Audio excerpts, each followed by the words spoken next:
Hello guys, Andrew here. Welcome back to Drew Tutorial. And in this video, I'm going to show you how to export your GitHub account data. So once you're inside GitHub, guys, all you have to do, let me show you. If you're on your home page or wherever you are, you can easily go ahead and access your GitHub data to do it. So if you're on your home page, just simply click on your profile picture in the upper right, then click on profile, and it's going to take you over to this section where you have your overview. So just click on your picture here. For example, it's going to take you into your account details here. So click on account here on the left hand side. Then you want to look for export data, as you can see right here. So you might be in the middle of the page once you click here, but scroll up a bit and you will find export account data.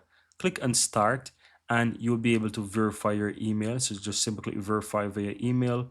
And what's going to happen is that they'll send a verification code to your email. So open up that email that you have right here and just look for the email verification to come to you. You copy this verification number right here, then go back over to GitHub and paste that in, verify it, and from here you will see that you have the option now to export your data.